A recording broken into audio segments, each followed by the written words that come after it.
রাজপ্রাসাদ থেকে চলে গেল। সে এখন কোথায় আছে, কি করছে, এসবের কিছুই জানি না। তার জন্য আমার মনটার ভেতরে বড্ড ছটফট করছে। এদিকে দেখতে দেখতে জয়ীর সাথে আমার বিয়ের দিনও এগিয়ে আসতে চলেছে। মা এখন পর্যন্ত মিষ্টিমাকে কোনো সত্যই জানাতে পারেনি, তবে মা আমাকে ভরসা দিয়েছে যে সে এই বিয়েটা আটকাবে। কিন্তু তারপরও আমার মনের ভেতরে বড্ড কুকাইছে। আমি জানি না সামনে কি হতে চলেছে। আমার ভীষণ ভয় লাগছে। আর তাছাড়া সবকিছুর উপরেও আমি আমি এটা বুঝতে পারছি না যে চাঁদনি কেন আমাকে না বলে এভাবে আমার কাছ থেকে দূরে চলে গেল। আমি জানি আমি যেমন তোমাকে ভালোবাসি, তুমিও মনে মনে আমাকে ভালোবাসো। কারণ আমি তোমার চোখ দেখে আমি বুঝতে পেরেছি তুমি আমাকে আমার মতোই অনেক ভালোবাসো, কিন্তু সেটা মুখে প্রকাশ করোনি।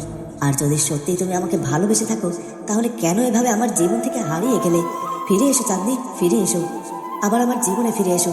তোমাকে ছাড়া যে আমার ভীষণ কষ্ট হচ্ছে।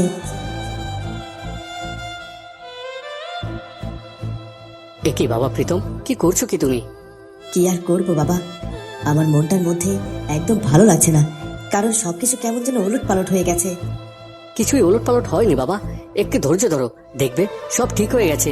আর তোমার মা তো এখনো রূপনগর রাজ্যে আছে, আর তাই শুধু শুধু এত চিন্তা করো না।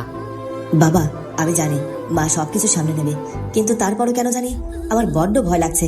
কারণ জয়ীকে তো আমি চিনি, আর জয়ীর সাথে কথা বলে আমি এটা বুঝতে পেরেছি জয়ী আমাকে যে কোনো মূল্যে বিবাহ করতে চায়। মা হয়তো বা মিষ্টিমাকে মানিয়ে নেবে, কিন্তু জয়ীকে কি করে মানাবে সেটাই বুঝতে পারছি না। আর আমি জানি যে জয়ী মিষ্টিমার মেয়ে নয়, কিন্তু তারপরও মিষ্টিমা জয়ীকে কখনো নিজের মেয়ে থেকে আলাদা করে দেখবে না। আর তাই মিষ্টিমা জয়ীকেও কষ্ট দিতে পারবে না। তোমার মা আর তোমার মিষ্টিমা তো একটা ব্যাপার নিয়ে এখন ভীষণ দুশ্চিন্তার মধ্যে আছে। আর সমস্যাটা সমাধান হলে দেখবে তোমার মিষ্টিমা তোমার মা দুজনে মিলে তোমার জীবনের সব সমস্যা দূর করে ফেলবে। হ্যাঁ বাবা, তুমি ঠিকই বলেছ।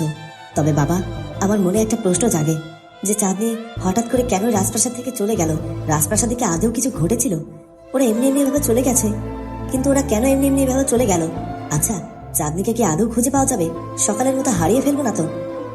কি বলছো কি বাবা, তুমি চাঁদনিকে মন থেকে ভালোবাসো? আর মন থেকে ভালোবাসলে ভালোবাসার মানুষ কখনো হারিয়ে যায় না।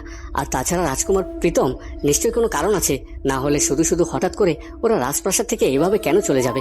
তবে তুমি চিন্তা করো না, তোমার মা আর মিষ্টিমা আছে না, তারা দুজনে ঠিক চাঁদনিকে খুঁজে বের করবেই।